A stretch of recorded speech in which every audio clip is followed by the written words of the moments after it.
Oi, oi! Estamos chegando com mais um episódio do Área Delas, aqui no canal do Denilson Show, e você já sabe que pode se inscrever e ativar o sininho para ficar por dentro de todo o conteúdo aqui no canal do Denilson Show. E no Área Delas a gente fala de muitos assuntos relacionados ao futebol, aos esportes, mas a gente gosta muito de cultura e de envolver outros temas também. E hoje a gente vai falar aqui no nosso episódio sobre a série Ted Lasso, mas calma, a gente não vai te dar spoiler. Pode ficar tranquilo, se você não viu essa série ainda, a gente só vai contar mais ou menos o tema dela e por que a gente vai relacionar as coisas por aqui hoje. Então fique tranquilo que não haverá spoiler neste programa no Área Delas. Até porque Giulia Vani pretende assistir em breve Ted Lasso, então eu não vou deixar ela com muitas histórias sabendo do que acontece na série, né, Gil? Claro, a Aline vai me emprestar o Apple TV dela, a gente ainda não concordou sobre isso, mas ela com certeza vai. E se no último episódio a gente falou sobre La Liga, futebol espanhol, hoje a gente volta pra falar sobre Premier League, futebol inglês no geral, e até clubes de menor expressão, que é um assunto que todo mundo gosta muito, eu pessoalmente sou apaixonada. Bom, já que você falou que eu vou te emprestar a senha, não vai ter como eu não emprestar depois desta cobrança ao vivo neste programa. E eu estou com a camiseta do AFC Richmond, que é o time de Ted Lasso, da série Ted Lasso, e a gente vai contar pra você o que é a série e tal, mas antes vou apresentar os convidados. A gente tá aqui ao lado do Lucas Fonteles, que é fã do Ted Lasso, inclusive fez uma tatuagem da série que ele vai contar pra gente depois. Tem 27 anos, é formado em Direito, apresentador e coordenador jurídico no Meu Madrid, apaixonado por esportes, torcedor do Real Madrid, do São Paulo e do Baltimore Ravens na NFL. E a gente tem também uma presença online, que é da Gisele Andreola, fã de Ted Lasso também, mas ela não tem tatuagem, tá? Ela é corintiana, entusiasta do Liverpool, que fala com a gente diretamente de Portugal. Aliás, tá lá com a camiseta do Liverpool também, né? Então vamos dar um bem-vindo primeiro pro Lucas, que tá aqui no estúdio com a gente. Seja bem-vindo, Lucas. Obrigado, gente. Pô, prazer estar aqui, falar de uma série que eu gosto tanto, né? Que até virou tatuagem, daqui a pouco eu conto um pouquinho. Mas obrigado, prazer falar com vocês hoje. E também pra Gisele. Seja bem-vinda por aqui, Gisele. Muito obrigada pelo convite. Muito bom falar de um cara que, para quem acompanha o Liverpool, se sentiu muito próximo o tempo todo, né? Klopp e Ted Lasso tem muitas coisas em comum e a gente vai falar um pouquinho disso hoje também. Bom, então vamos lá. O nome Ted Lasso é o nome do ator principal. Ele é um técnico de futebol americano e ele foi contratado pela dona do AFC Richmond. Houve um divórcio, ela era casada, houve um divórcio e ela ficou com o clube e para se vingar do ex-marido, ela contrata um técnico de futebol americano para comandar um time de futebol. Ou seja, ele não entendia nada do que ele estava fazendo ali. Ele sai dos Estados Unidos e vai para a Inglaterra para comandar esse time, que não era na primeira temporada um time da Premier League. Era um time menor, um time pequeno, um time de bairro. Então ele vai para lá para comandar esse time e aí várias histórias se desenvolvem em cima dessa relação dele com o futebol, dele com o time, dele com os jogadores, com a diretora e as outras histórias que a gente não vai contar, mas a gente vai mais ou menos passar por cima de algumas coisas que envolvem a série e também o relacionamento de futebol. De onde vem a ideia de fazer a tatuagem? Então, não foi muito planejado, né? Eu gostei muito da série e me marcou bastante porque eu tenho duas filhas pequenas, então eu não tinha tempo de ver séries muito longas. E Ted Lasso é uma série rápida, tem meia horinha. E eu gostei da energia, assim, o Ted Lasso era aquela meia horinha que eu ia pra um universo paralelo. Inclusive a Isabela Boscov, que fala de cinema no UOL, no YouTube, ela falou, né, que eram 30 minutos que você esquece dos problemas do mundo. E é assim que eu vi a Ted Lasso. É uma série que realmente tem muitas mensagens, né? O Ted tem muitas frases que eu não vou citar aqui, que são bem de vida, assim, e eu gosto do quanto ele é um personagem que, apesar de ser super otimista, ele também tem o aspecto humano, porque ele tem os problemas dele, que a série retrata também, as questões que ele lida. Então, o Believe, né, que é a minha tatuagem, acho que não dá pra ver na câmera direito, mas depois eu mostro com calma, é uma coisa que ele coloca ali no vestiário, em um dos primeiros episódios, acho que todo mundo que já viu algum cartaz da série já leu, e acho que é bem isso, assim, ele acredita muito nas pessoas, acredita no melhor, então eu acho que é sobre otimismo, é sobre acreditar mesmo, assim. Tem um episódio que ele fala do believe in believing, então acho que é acreditar em acreditar, né? Acho que é sobre isso. Ô, Gisele, quando eu comecei a ver a série, e é uma série que ganhou Emmys, né? Como série de comédia, eu falava, gente, essa série não é comédia. Eu não dou uma risada nessa série. Só na terceira temporada, que é a última, aliás, que eu fui conseguir dar risada, que eu fui falar, beleza, essa temporada tá uma comedinha legal. Eu acho que eu era, de repente, não entendi esse humor refinado que eles classificavam pra ganhar um Emmy. Mas é uma série que levanta muitos aspectos, né? O Lucas falou da questão do Ted ser muito positivista, acreditar sempre. E então é uma série que desperta na gente essa questão do futebol, do tipo, cara, o que ele tá fazendo ali? Ele não sabe o que ele tá fazendo. Ele vai conduzir um time só com um acredito e vamos pra cima. E ao mesmo tempo em que essa história é construída de uma maneira muito bonita, né? É uma dramédia, né? Podemos falar assim, tem mais drama do que média, mas tem um pouquinho sim. Eu gosto muito como trabalha essa parte do futebol que a gente que está distante não tem uma relação tão profunda. É a parte humana, né, do futebol, dos jogadores, do técnico. O Lucas falou, tem a parte dos problemas pessoais que ele tem. E como dentro ali ele constrói uma família e tudo, a gente tem mania no futebol. A forma como a gente consome de desumanizar as pessoas ali dentro, né, os atletas, o técnico, enfim. E a série traz muito essa parte humanizada de um clube de futebol e como isso muitas vezes é a parte mais importante, né? A gente vê muitos técnicos bons, muitos jogadores muito bons e que não dão certo por conta da parte mental. E essa parte é muito trabalhada. A gente tem uma seleção brasileira, né, que passou por maus bocados e não pode ter seleção, não pode ter psicólogo dentro do time. Tem uma questão também do próprio Ted Lasso como psicólogo, que ele se sente minimizado quando o clube vai contratar um psicólogo, mas eu acho que é muito isso, como mexe com essa parte da humanização das pessoas, a gente se sentiu muito próximo, a gente se sentiu parte do clube, então a gente fica ali entre, não só como torcedor, a gente assume um pouco de todos os papéis enquanto a gente está assistindo, então mexe muito com essa parte humana mesmo. E, Gisele, o Lucas falou sobre a palavra believe, que ficou muito forte na série, e no Liverpool a torcida aderiu à frase From Doubters to Believers, né, depois da chegada do Klopp, e foi muito marcante também. Eu queria que você explicasse um pouco essa relação do Ted Lasso com o Klopp, como essa figura carismática se criou, e também as referências que tem. O Klopp, ele é um gestor de pessoas, né, acima de muita coisa.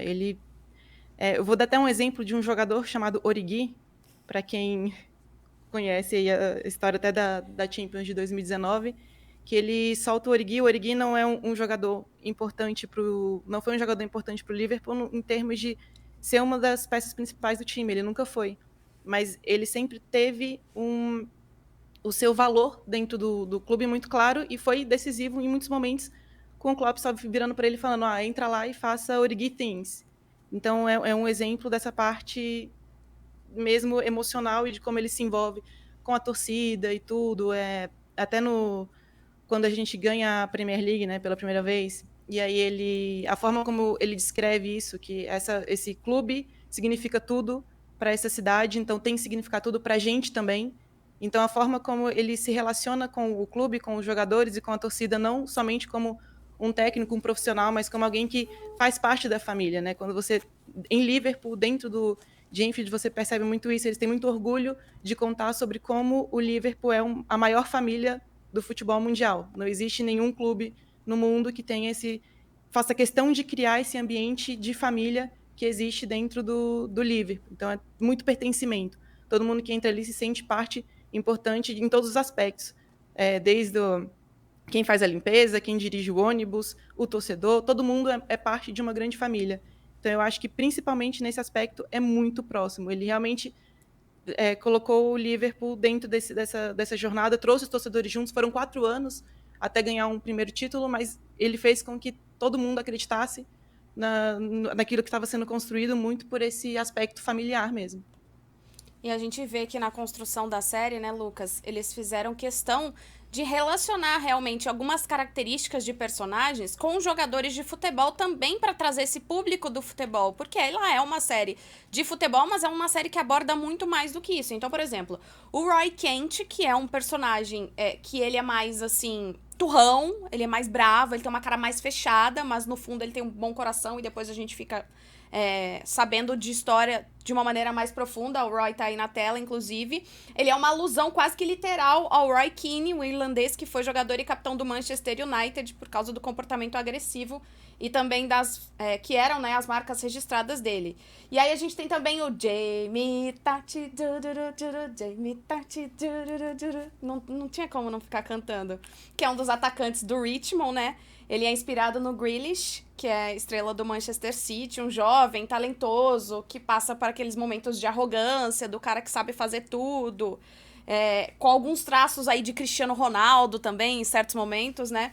E a gente chega no Zava, que é o mais recente, né? E aí, cara, não tem como. Você bate o olho no Zava, é óbvio que você lembra de Ibrahimovic. Não tem como. Não só pela questão do nome, com quase um Zlatan, mas pelo estilo, pela característica dele, aquela coisa mais estrela. Tipo, hoje eu tô nesse clube, amanhã eu vou pro outro, o contrato é melhor, né? E ele fala dele na terceira pessoa também, né? Exatamente. É um negócio assim, incrível, foi incrível. E aí tem também o Dani Rojas, não sei se a gente tem a imagem do Dani Rojas, talvez não. Tem, do Dani. O Dani o ator que deu vida ao personagem é o Cristo Fernandes, e é o único que foi jogador de futebol de verdade, né? Ele vestiu a camisa do Estudiantes Tecos Clube durante a adolescência, mas aí ele teve lesão no joelho e foi obrigado a parar de jogar, mas ele tem nuances de um Javier Hernández, atacante da seleção mexicana. Então, isso é muito legal, né? Você pegar essas características de diferentes jogadores que estão no mesmo grupo, e aí vem um cara que não entende nada e tem que lidar com diversas características diferentes, né? Exatamente. Eu acho que a Gisele colocou muito bem quando ela falou do Klopp ser um gestor de pessoas, é o que o Ted faz. Ele gerencia... Quase um Fernando Diniz.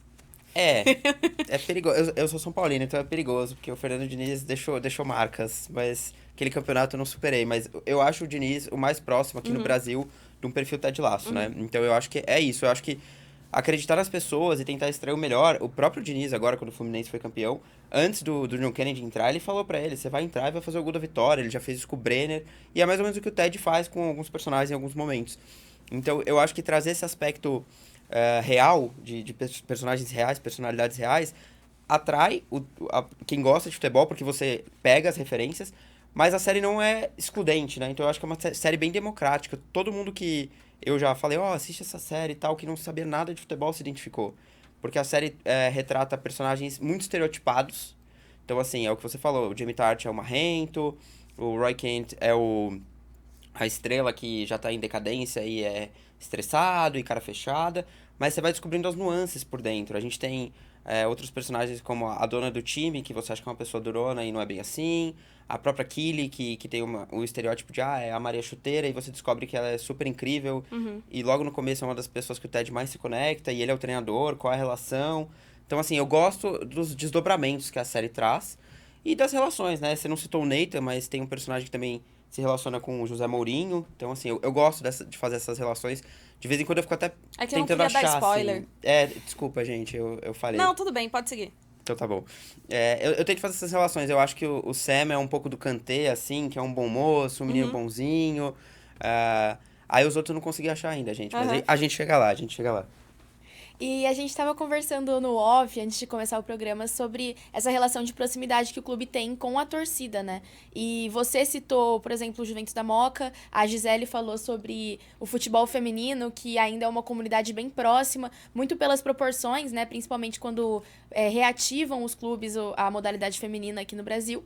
E eu queria saber, eu sinto que falta um pouco dessa proximidade hoje, né? Eu acho que, nesse momento, o futebol brasileiro passa a ver o torcedor mais como um cliente, um espectador, do que como uma família, como a Gisele falou. Então, eu queria saber como você entende essa relação. Eu acho que no Brasil, acho que o que facilita no Richmond é ser um time muito bairrista, né? A gente tem poucos clubes de bairro, hoje em dia, que na proporção que o Richmond tem na série, né? É um time que tá ali de segunda para a primeira divisão. A gente não tem clubes nessa proporção. A gente tem Juventus na Moca, a Portuguesa, que são times que acabaram, infelizmente, caindo da elite do futebol. E isso distancia um pouco. Então, você vê que são times menores, de menor expressão, que conseguem conectar com o torcedor. Mas eu acho que até mudou um pouco essa visão. Ainda é visto como um ativo, você não consegue aproximar a vida do elenco, do time ali. mas o próprio São Paulo, o Fluminense, o Botafogo, nessa campanha, acabaram precisando do torcedor. Eu acho que a torcida acaba sendo a força, né? O Palmeiras também, se você analisar, o Abel faz um trabalho incrível, que também é uma gestão de pessoas, se você analisar, mas a torcida do Palmeiras abraçou a causa, então assim, o Palmeiras também quando ganhou, tudo que ganhou foi muito com a torcida empurrando, mas eu acho que é muito difícil trazer pro alto nível de futebol, pros grandes clubes, essa proximidade que a gente tem no feminino, no Juventus, no Richmond, em clubes menores da Europa, né? Até porque proporcionalmente o Brasil é muito maior, tem toda uma questão geográfica, etc. Mas eu sinto muita falta e eu acho que é um problema que ninguém consegue achar uma saída, pra ser bem sincero.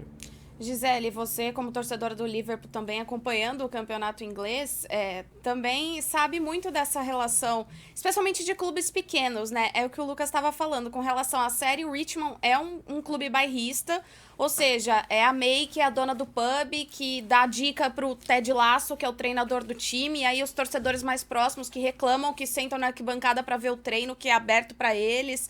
Então, é uma relação realmente de pertencimento, daquilo ser meu. É um clube que tem um dono, mas é o meu clube também, porque eu tô aqui, eu tô do lado do estádio, eu vou no jogo.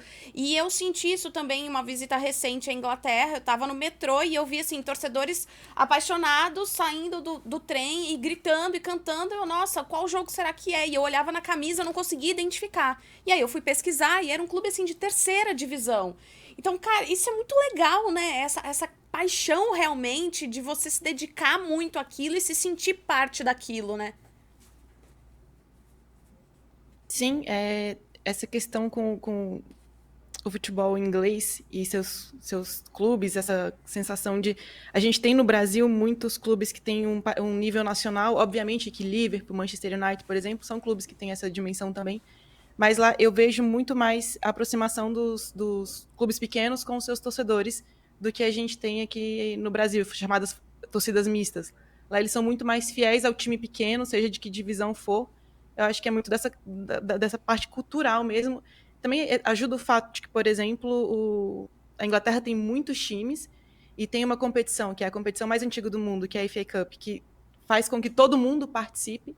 Então, assim, não importa o clube, ele tem a chance, dependendo do trabalho, dependendo de muitas coisas, é óbvio que é difícil, mas de disputar lá na frente um jogo contra o Liverpool, um jogo contra o Manchester City. A gente vê muitas vezes acontecendo um time de terceira, quarta divisão jogando com um time de primeira divisão.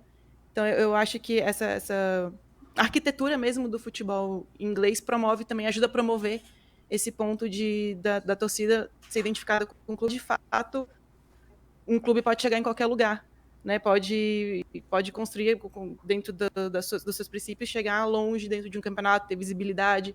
Então, a torcida acredita, tem essa questão cultural, tem um cuidado maior, eu acho, com o torcedor, que no Brasil, cada vez mais, vocês falaram, né, é visto como ativo e não como um fator principal. Eu acho que dentro do futebol inglês existe um cuidado maior de manter essa aproximação com o torcedor que a gente não vê no Brasil. A gente vê no Brasil os torcedores sendo muito maltratados até. Eu sou corintiana, sei que a torcida do Corinthians é uma torcida que engaja independente de qualquer coisa, mas eu falo, é independente de qualquer coisa, porque dependendo do clube mesmo, para criar essa aproximação, não tem. Então, é uma cultura da torcida. Agora, dentro ali da Inglaterra, eu percebo isso como uma cultura do futebol inglês e de como tudo é fomentado.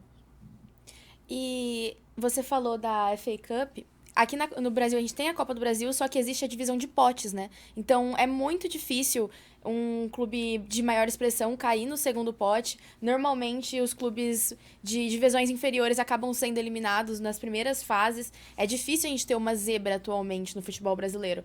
Na FA Cup e na Carabao Cup também é um sorteio mais aleatório. Por exemplo, na última semana a gente teve Manchester United e Newcastle, que, considerando o momento do Newcastle, não é algo que poderia acontecer no Brasil. A gente não veria, por exemplo, em parâmetros, o Botafogo, que está numa boa fase, o Botafogo enfrentando um Flamengo logo na primeira fase da Copa do Brasil. Isso não aconteceria. Então, eu acho que isso é um negócio que também ajuda a fomentar essa relação, né? E a gente falou desses clubes de menor expressão, e falando de Manchester United, existe o United FC, que foi criado por torcedores insatisfeitos do Manchester United, que estavam bravos com a gestão dos Glazers, e acabaram criando essa vertente, esse novo clube que ascendeu até rápido no futebol inglês, lógico. Tá na 7ª divisão hoje, mas ainda conseguiu subir rápido para a 7ª divisão. e é uma nova forma de identificação, né? Você vê que eles têm muito carinho, muito cuidado com o time que tá presente na sua cidade. Então, se eles não estão satisfeitos com uma gestão que não representa eles, eles mudam. Eles vão lá e refazem, de certa forma, o Manchester United com mais identidade. De uma forma até próxima do que era antes, né? Antes de toda essa modernização do clube empresa, de tudo que o futebol inglês se tornou agora. E falando um pouquinho da série Ted Lasso com a realidade, como é uma série que lida com o futebol, e aí ela fala do futebol inglês, fala de times da Premier League, então você tem o West Ham, que na segunda temporada tem até um espaço muito grande, não vou falar por quê, assista a série, que vai valer a pena, mas, por exemplo, na vida real, o Richmond gravava as cenas dos treinos no estádio do Crystal Palace. Então, havia essa relação porque, assim, Richmond existe. É um distrito lá em Londres. E eu estive lá, inclusive, temos as imagens também para rodar em breve aqui no nosso episódio. Eu estive lá porque eu fiquei muito curiosa pra ver como é que são os locais que a série foi filmada, o pub da May, que é um pub muito característico, eles se reúnem lá diversas vezes, a cabine telefônica perto da praça, existe um parque muito bonito, ó, esse parque que eu acabei de citar é quando a gente chega assim, e aí esse banco que aparece na série, a cabine telefônica, onde estão esses toldos vermelhos, o pub da May, ele existe. E aí a gente entra no pub da May, que claro, não é da May, não é da senhorinha da série, ele tem um dono. Mas assim, virou um ponto turístico muito grande e até na série ele não tem essa característica, ele é diferente, ele não tem essa montagem. Então, o pub, ele virou um ponto turístico, muitas pessoas vão lá e pedem pra tirar foto com o cachecol, e eu fui em um sábado, e eu pedi pra fazer a foto com o cachecol, e o que o dono me respondeu foi que não era possível, porque era um dia muito cheio, que se fosse durante a semana ele permitiria, mas que geralmente no fim de semana existia muito movimento, então ele ia ficar me devendo essa.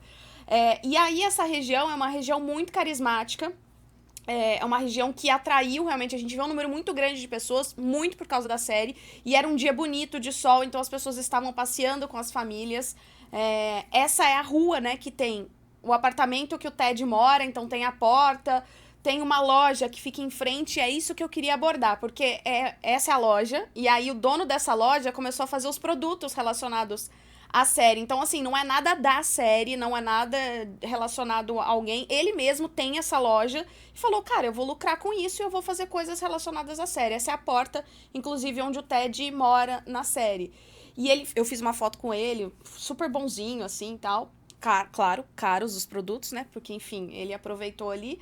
Mas o que me chamou a atenção em certo momento da série, foi o máximo que eu consegui do cachecol, essa foto. Em certo momento da série, há uma parceria com a Nike. Com a Nike real para a produção dos uniformes do Richmond. E o que eu queria super comprar, mas nunca achei para comprar. E aí eu fiquei surpresa, Lucas, porque não tem nada em Londres da série. Eu cheguei logo após, assim, a terceira temporada. Eu achei que, de repente, eu fosse conseguir comprar imã, comprar chaveiro, comprar um monte de coisa e eu simplesmente não conseguia. São imagens da série, né, que a gente tá vendo.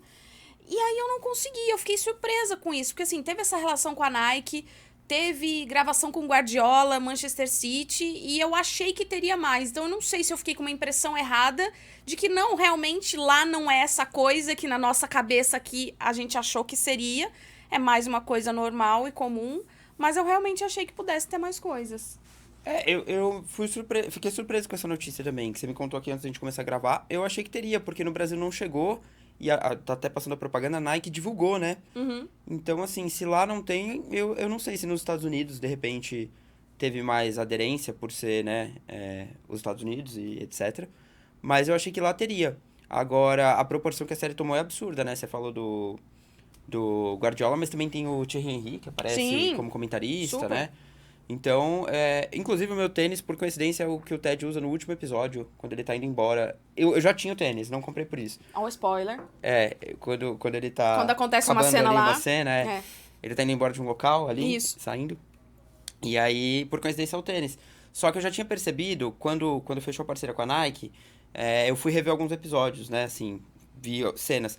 E eu já tinha percebido que acho que isso não é um spoiler. O Ted sempre usou produtos da Nike, então eu não sei se foi meio pensado pra tentar cativar, mas foi uma coisa bem legal e assim, eu acho que eu não sei um exemplo, pelo menos, de uma série que chegou nesse patamar, de fechar uma parceria com uma empresa esportiva.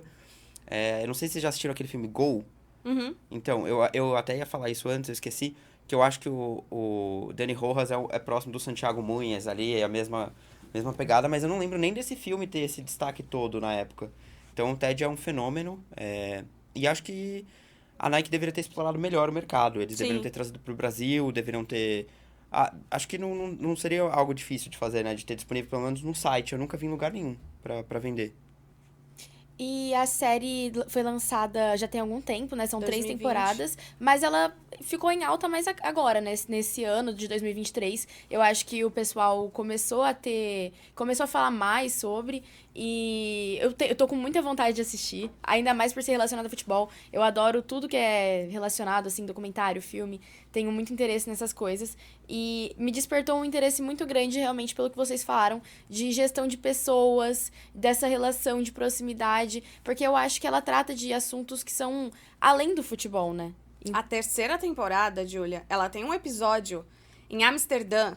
Esse episódio deveria ganhar um prêmio, porque, assim, é um episódio absurdo. Acho que a Gisele vai concordar comigo também. É um episódio, assim, incrível, uma delicadeza do começo ao fim, as histórias, o que eles exploram ali das personagens. Realmente, esse episódio de Amsterdã, da última temporada, e acho também, né, Gisele, isso que a Júlia falou, que começou talvez a ficar com uma popularização um pouco maior neste ano, talvez venha justamente por causa da Premier League, por causa do fato de estar na primeira divisão ali e ter essa exposição um pouco maior, né? Também, acho que eu mesmo só fui assistir esse ano. Assisti logo as 3 temporadas, tudo esse ano, foi recente. Foi até o Lucas que falou sobre a série e tudo De mais, e nada. eu fui assistir. Mas sim, tem mais episódios assim, né, que são mais centrados em personagens. Então eu acho que isso também foi para poder criar essa conexão um a um. Tem vários episódios que retratam a história de algum personagem em si. E esse de Amsterdã é para falar bastante sobre a dona do clube. Então eu acho que fez com que talvez comercialmente ficasse mais interessante, faz sentido. Mas eu também fiquei surpresa agora com isso de não ter muita coisa lá para comprar e tudo mais, mas também acho que tem a ver com o fato de ser um público de futebol. Não sei, talvez se fosse nos Estados Unidos, se você for nos Estados Unidos, em algum lugar vai ter alguma coisa assim que vai ser muito mais gritante, até pela questão cultural mesmo.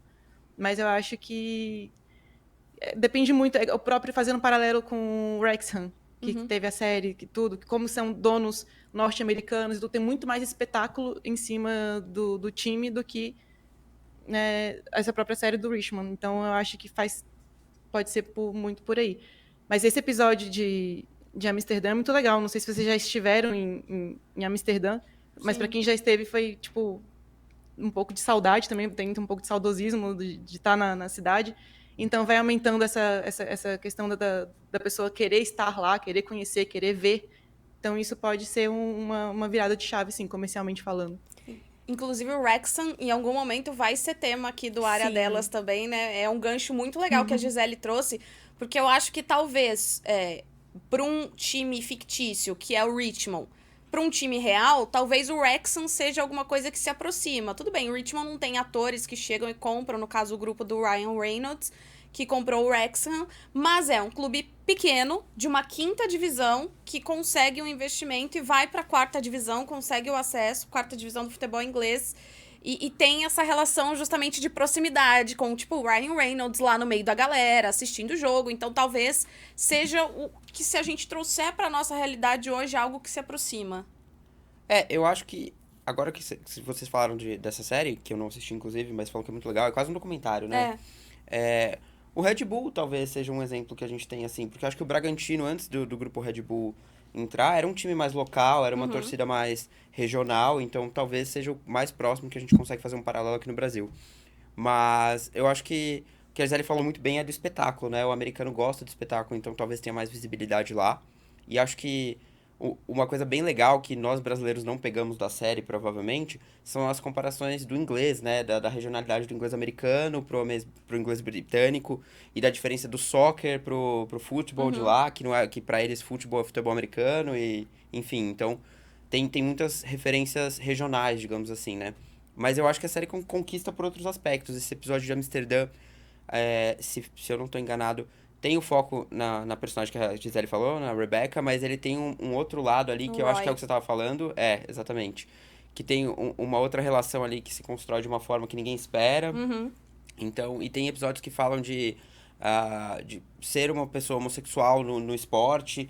Então, ele fala da mulher, da exposição da mulher, né? Quando tem um episódio que também acontece uma coisa que é bem comum hoje em dia, infelizmente, e como os homens lidam e como as mulheres lidam. Então, assim, ele traz muitas coisas que você vai traçar um paralelo com situações reais, com coisas de fora do esporte. Então, eu acho que isso que é bonito na série. E uma coisa aleatória é que a música de abertura é do Mumford & Sons, na verdade é do Marcus Mumford, que é a minha banda favorita. Então, isso também me ajudou a me conectar muito rápido com a série. Vocês falaram do Ted Lasso, claro, e da série do Wrexham, e eu lembrei da série do Sunderland, que é um documentário, né? Mas ainda assim, em proporções maiores, muito bom pra contar a história de um time, tudo que vem por trás. E esses documentários, por exemplo, o All or Nothing, que lançou recentemente do Arsenal, tem do José Mourinho no Tottenham, são muito legais pra mostrar os bastidores e essa gestão humana. O do José Mourinho é muito interessante ver como ele lida com os jogadores. E vocês falaram também que tem uma referência dele na série. E ele é um dos meus treinadores preferidos, então fiquei mais ansiosa ainda pra ver, tanto ele quanto o Klopp. E a Gisele, uma curiosidade é que eu já assisti uma final de Champions League do lado da Gisele. O Liverpool perdeu. Nós cantamos You Never Walk Alone juntas. Foi a do Madrid? Sim, essa mesmo. E eu tava lá nesse jogo também. Eu só não lembro de ter Infelizmente, visto. por isso que eu falei que era um convidado hostil. Clima hostil. A Gisele não é muito boa em perder. Ela não é a melhor característica dela, né, Gi? Mas o Madrid tá ensinando Tá até ela. na minha bio, que a Marcela pediu pra mandar a bio, eu coloquei que pior do que perder é ver meu adversário sorrir. Então, aquele dia eu tava chorando e vendo o Lucas feliz. Então, assim, foi uó. Foi incrível. Mas a Gisele recentemente fez uma viagem pra Inglaterra. Eu vi ela postando que ela foi em jogo do Liverpool.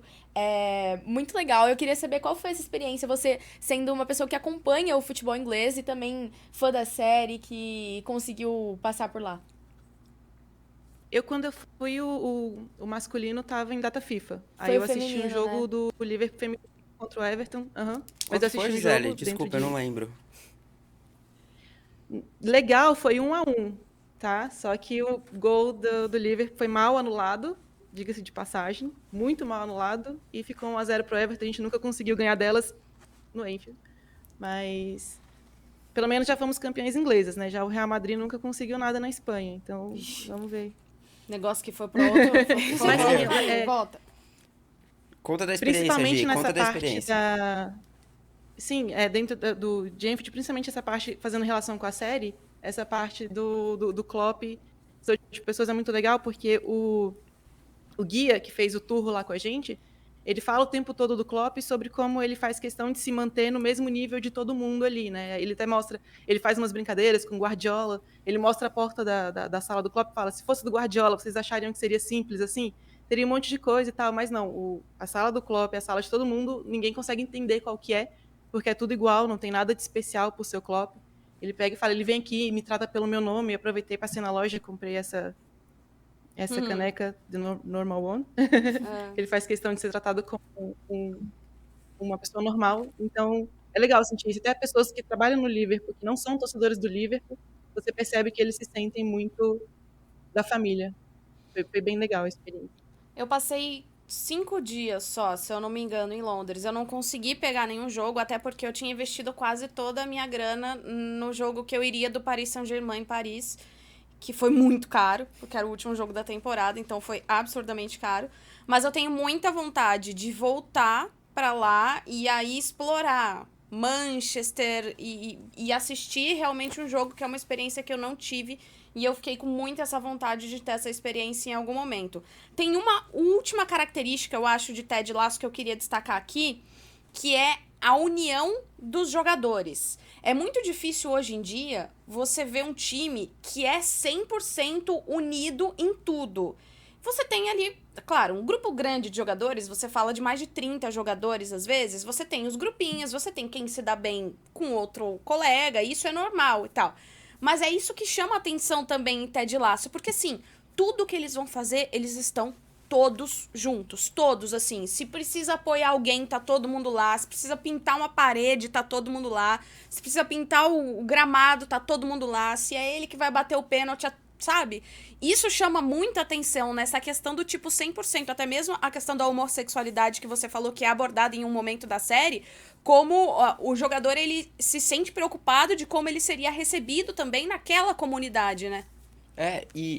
E acho que esse é o aspecto surpreendente da série, né? É um pouco utópico, a gente sabe, mas é muito legal ver que a preocupação dos personagens que não são dentro do padrão esperado é maior do que de quem vai receber. Então, um certo spoiler, mas a preocupação é muito maior do que a recepção, porque foi o que você falou, eles são uma família. Então, acaba que você espera que tenha uma rejeição e o que realmente acontece é uma chateação porque ele não falou antes, porque ele não sentiu a abertura pra contar. Então, assim... E eu acho legal explorar essas vertentes, né? Porque foi o que eu falei, são 30 minutos que você sai da realidade e o mundo é como ele deveria ser, mas não é. Então, assim, é bem legal de ver. A Gisele citou uma coisa da caneca, e isso me lembrou uma coisa que a gente conversou por WhatsApp anteriormente. Como os times ingleses, especialmente, exploram os produtos, né? Eles têm infinitamente mais produtos que a gente tem no Brasil. Você vai na loja do São Paulo, do Palmeiras, você tem camisetas e, sei lá, um cachecol, uma caneca. Lá eles têm tudo, desde o mousepad até, enfim, inúmeros produtos licenciados. Eles vendem nas lojas os produtos licenciados. E acho que, eu sei que eu tô voltando um pouquinho, mas acho que é o que a Nike podia ter feito com o Ted Lasso de uma forma muito melhor. Exatamente. É isso. Mas, assim, no foco do que você falou, realmente, é legal como eles exploram temas mundanos e ver essa união que eu não consigo pensar num clube que tem algo parecido. O que eu consigo ver é blindagens, né? Eu acho que o Abel Ferreira tem um perfil muito explosivo e a gente vê o Abel saindo do prumo ali, atacando a imprensa de vez em quando e falando um pouco demais. Mas o Palmeiras nunca tá envolvido em polêmica. Então eu acho que o Abel faz um trabalho muito bom de blindar o elenco, mas eu não acho que chega a ser uma família. Eu acho que a gente não tem essa proximidade. Eu até queria perguntar pra Gi, que acompanha mais o futebol inglês, ou até pra Júlia, que também torce pro Liverpool. O que vocês acham que falta pra gente conseguir aproximar o torcedor do time, né? Ter essa proximidade que a gente falou de, putz, o Klopp conversa com todo mundo de igual pra igual, etc. Como a gente poderia fazer isso no Brasil? Vocês veem uma saída? Só um parênteses Eu antes de falar que você falou isso de elenco e na última semana saiu um trecho do livro do Firmino falando justamente da relação entre ele, o Salah e o Mané, contando que o Mané era uma pessoa mais explosiva e o Salah um pouco egoísta e o que deixava o Mané muito nervoso, porque o Salah muitas vezes não tocava a bola. Então o Firmino tinha que deixar o ego dele de lado e fazer esse trio funcionar. Ele tinha que deixar tudo que ele queria pra realmente ser o elo que ligava os dois jogadores. Então, muito curioso disso que você falou, porque realmente traz essa ligação. Tem muita coisa que acontece que a gente não sabe. Por exemplo, todo mundo já suspeitava que o Salah era um pouco fominha. A gente já viu em alguns jogos o Mané um pouco irritado com ele. Só que esse posicionamento do Firmino traz muita coisa à tona que a gente não imaginava naquele momento que o trio tava tão bem. E não imaginava, acho que muito por essa questão do que a gente trouxe do Klopp, de proteger nesse sentido também, e de dar protagonismo a quem merece. Dentro do Ted Lasso, você vai ver o Ted Lasso, muitas vezes, dando protagonismo a jogadores que puxam uma voz ali para trazer essa união dentro do elenco. E ele vai dar uma força ali, dar aquele protagonismo para aquela pessoa que está fazendo isso. Eu acho que o Klopp sempre deu muito isso para o Firmino. Tem uma fala, por exemplo, do Klopp, anos atrás, que ele fala... de vez em quando o Salah é genial, de vez em quando o Mané é genial, o Firmino é sempre genial. Então ele dá, Firmino, continua fazendo isso aí que você está fazendo, de manter todo mundo assim, que eu aqui vou garantir suas costas, de deixar todo mundo sabendo que você é esse cara todo. Então você não precisa fazer isso sozinho, eu faço isso por você. Então uma coisa hype, vai né? compensando a outra. Porque o Firmino... Oi? E sem nenhum hype, né? Porque o Firmino não tem esse destaque, tirando pra quem torce pro Liverpool. Eu vou fazer uma comparação que você vai odiar, mas o Benzema ganhou notoriedade recente, mas pro torcedor do Real Madrid, mesmo quando ele não tinha hype, ele era extremamente importante, que é muito semelhante com o Firmino, né? Não sei, o Benzema eu nunca vi entrevistas e nem tem um livro falando sobre elenco, mas assim, dentro de campo ele era o cara que passava despercebido, mas dava sempre uma assistência, um passo final. E é o Firmino, né? Agora a Júlia destacou dele o extra-campo, mas dentro de campo ele sempre passou despercebido e sempre foi um dos melhores números do time, de passes, de assistências, etc. Do trio, ele é o meu favorito. Muito por conta dessa postura dele, assim. E só fazendo um paralelo que a gente falou da questão da homossexualidade, né? Que ainda dentro do futebol é utópico pensar sobre isso. Mas, por exemplo, dentro do Liverpool, eu vou sempre trazer referências, porque é o clube que eu mais acompanho, tem a questão do Islã, que antigamente tinha muito preconceito com isso. E a partir do Salah diminuiu muito a violência em cima de árabes e, enfim, a própria religião teve muito, dentro da Inglaterra, subiu muito a questão da tolerância. Tem estudos já mostrando sobre isso, Salah, Mané, outros jogadores também de outros clubes, mas então isso é legal, você trazer essas pessoas que parecem dentro, principalmente da cultura ocidental, muito distante, e você traz, são heróis, são pessoas, e vai criando essa proximidade. Então, é legal porque a série retrata tudo isso com muito cuidado, com muita delicadeza, com muita aproximação, então é muito envolvente, é muito legal. Como eu comecei o programa falando e termino, essa parte da humanização mesmo, você cria conexão com os personagens e humanizar as pessoas é sempre importante para poder criar mesmo essa cultura de tolerância, de amor e etc. O Lucas falou em um certo momento que os episódios têm 30 minutos, mas esse que eu citei de Amsterdã, ele tem mais de 1 hora. E eu vou falar, compensa. É um especial. É um espetáculo, assim. Não tem o que falar. Esse episódio mereceria um prêmio, porque é um episódio absurdo. Bom, por falar em episódio, em fim de episódio, estamos chegando ao fim de mais um Área Delas. Olha o meu cachecol aqui, ó, desse lado. Olha lá, bonitinho, que eu trouxe de lá. Fiz tudo errado, né? Tudo bem, tá tudo ao contrário. Vocês entenderam. Estamos chegando ao fim de mais um episódio do Área Delas. Muito bom falar de série, de futebol inglês, de Ted Lasso. Gisele, obrigada pela sua participação diretamente de Portugal. Obrigada, muito obrigada pelo convite. Papo gostoso, muito legal o programa de vocês. Parabéns. E seguimos aí. Obrigadão pelo convite, gostei muito. Valeu, Lucas. Obrigado, gente. Obrigado. Nossa, o meu valeu, você viu? Gisele, você tá influenciando o time, tá vendo? Por quê? Tá todo mundo defendendo você agora. O que eu fiz? Não, tô brincando. Obrigado pela participação, gente. Obrigado pelo convite. Sempre que quiserem falar de Ted Lasso, tô disponível, tá bom? Não, eu vou revelar um bastidor antes da gente acabar, então. Porque o Lucas tem a tatuagem. E aí ele falou assim, dá pra ver? Dá, lá, aquela câmera lá. Essa aqui. E aí, eu vou revelar, não adianta você ficar com essa cara. Ele falou assim, não, mas uma vez um amigo meu falou que ficou... na verdade, esse desenho aqui, ó, vamos lá. Então, esse é o Ted Lasso, né? O Jason, o ator principal. E aí, o Believe, ele cola essa frase no vestiário do Richmond. Então, é em cima de uma porta. Exatamente foi esse desenho que ele fez. Aí ele falou, um amigo meu falou que ficou parecendo um disquete. E aí, nossa, é verdade, né? Agora eu só consigo ver um disquete. E aí, eu perguntei pra Julia se ela sabia o que era um disquete. E a Julia citou uma fita VHS. Não, uma fita... cassete. Cassete. Cassete. Ou seja, a minha missão agora é trazer um disquete pra Júlia tocar num disquete e saber o que é um disquete. Fica essa missão aqui no Área Delas, então. Valeu, Ju, até o próximo. Eu levei um exposed de graça, mas pelo menos eu tudo sei. Bem, você é jovem, é compreensível. Você não precisou chutar uma CPU com o pé pra desligar, entendeu? Ficar até meia-noite esperando pra entrar na internet. Tudo bem, normal. Acontece, ué. São fases da vida. Privilegiada, né? Eu diria exato. Privilégios. Mas pelo menos eu vou sair daqui com a senha do Apple TV da Aline pra poder assistir Ted Lasso. Muito obrigada pela participação, gente. Eu tô sempre do lado da Gisele, até porque you never walk alone. Mas gostei muito da participação dos dois. Muito obrigada. Bom, você fique ligado aqui no canal do Denilson Show. Se inscreva, ative o sininho. De segunda e quinta-feira tem o Bom Dia Futebol. Você fica por dentro de tudo que acontece nos campeonatos nacionais e internacionais. E a gente volta na próxima semana. Até mais.